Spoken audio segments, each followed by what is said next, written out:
Baik, sesuai harapan kita bahwa tindak pidana yang dilakukan oleh kedua tersangka ini mengingat menimbang bahwa pelakunya adalah anak yatim piatu.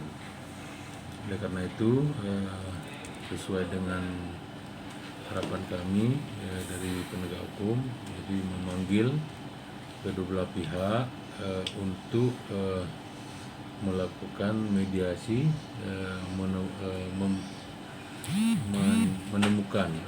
mempertemukan kedua belah pihak, dan hasil daripada musyawarah kita sudah menemukan suatu jawaban dari manajemen PT PIM bahwa mereka berdua ini mengingat menimbang demi kemanusiaan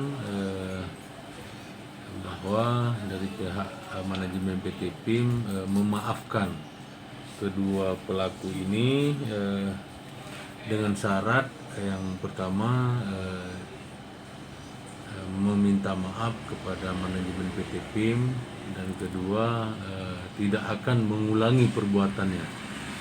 Dan apabila mereka berdua ini melakukan ataupun mengulangi baik barang milik PT PIM maupun masyarakat umum, bila mana terulang kembali, kedua tersangka ini akan diajukan sampai ke meja hijau sesuai dengan hukum yang berlaku di negara kita, yaitu negara NKRI.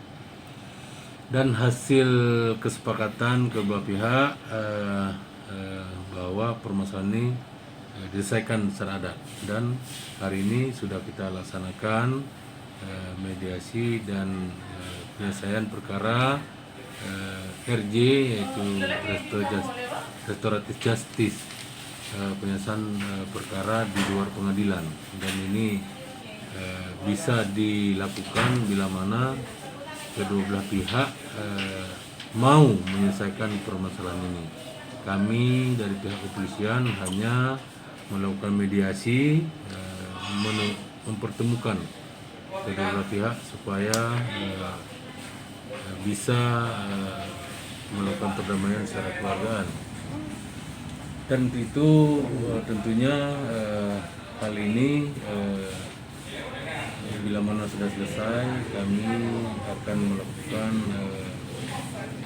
menangguhkan penahanan administrasi, kita lengkapi, nanti kita sampaikan kepada Kejaksaan Negeri Lesukun bahwa permasalahan ini sudah kita selesaikan secara RJ dalam hal ini, karena sudah kita kirim SPDP, surat pemberitahuan dimulainya penyidikan, ke Kajari Lesukun. Dan dalam hal ini karena ini sudah kita melakukan mediasi, sudah kita selesaikan di tingkat Gampung, nanti dari pihak kepolisian melampirkan bukti bahwa permasalahan ini tidak sudah dilakukan penyelesaian, dan SP3 akan kita layangkan ke pihak Kejaksaan Negeri Lesukun. Mungkin itu aja yang perlu kami sampaikan kepada rekan-rekan, dan bila mana ini terulang kembali, tentunya kita akan proses sesuai dengan hukum yang berlaku, sesuai perjanjian keluarga dan kedua tersangka. Oke, terima kasih. Sini. Laporan apa? Di HP. Di Reskrim Polsek. Berada caput bang. Dan nggak masuk ini memang ke yang bibi itu bang. Ajar dulu.